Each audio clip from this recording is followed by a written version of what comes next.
Hello అండి అందరికీ welcome to my channel Nani's healthy cooking channel అండి. ఈ ఛానల్లో మనము వెరైటీగా రణపాల ఆకుతో మరి బజ్జీలు అయితే చేసుకుందాం. వర్షం పడతా ఉంది కదండి, వర్షంలో మరి చలికి ఏదో ఒకటి తినాలనిపిస్తుంది వేడి వేడిగా. మరి వర్షం పడుతున్నప్పుడు మనకు బజ్జీలు పకోడీలే కదా గుర్తొచ్చేది. ఎప్పుడూ చేసుకునే రొటీన్ బజ్జీలు పకోడీ కాకుండా ఈరోజు మనం వెరైటీగా రణపాల ఆకులతో వామాకులతో బజ్జీలు అయితే వేసుకుందామండి. చాలా టేస్టీగా ఉన్నాయి. రణపాల ఆకు గురించి ఒకసారి చర్చ చేయండి. రణపాల ఆకు అయితే 104 రకాల జబ్బులకైతే పరిష్కారాన్ని ఇస్తుంది. ముఖ్యంగా కిడ్నీలో రాళ్ళున్న కరిగిపోవటానికి, యూరిన్ ద్వారా పడిపోవటానికి బాగా ఉపయోగపడతాయండి. రణపాల చాలా ఔషధ గుణం కలిగిన మొక్క. అది ప్రతి ఇంట్లో ఉంటే చాలా మంచిదండి. రోజు ఒక ఆకు తిన్నా కానీ మనకి హెల్త్కి చాలా మంచిది.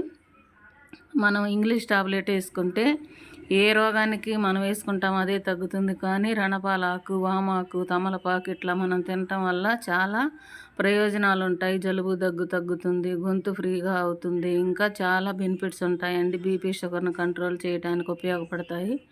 ఔషధ గుణాలున్న మొక్కను పెంచటం చాలా సులువండి. రణపాల చెట్టు వేసే పని లేదు. ఒక ఆకు గినక భూమిలో మనం వేసామంటే అది దాని చుట్టూ ఒక 50-60 మొక్కలు అయితే వస్తాయి.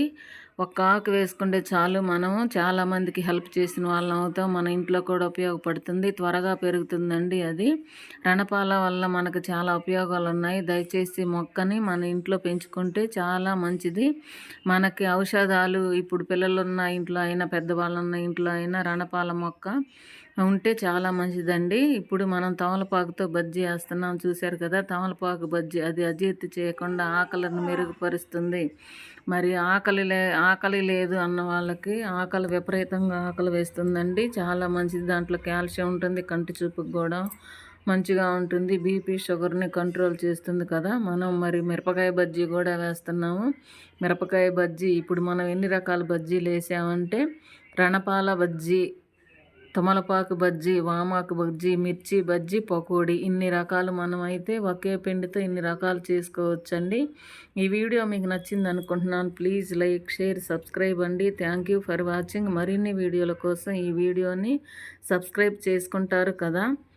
మీ అందమైన చేతులతో ఒక లైక్ ఇచ్చినట్లయితే ఈ వీడియో చాలామందికి రికమెండ్ అవుతుందండి. చాలామందికి ఈ వీడియో రీచ్ అవుతుంది. రణపాలాకు గురించి తెలియని వాళ్ళు కూడా తెలుసుకుంటారు అనుకుంటున్నాను. ఈ వీడియో మీకు నచ్చింది అనుకుంటున్నాను. ప్లీజ్ లైక్, షేర్, సబ్స్క్రైబ్ అండి. Thank you for watching.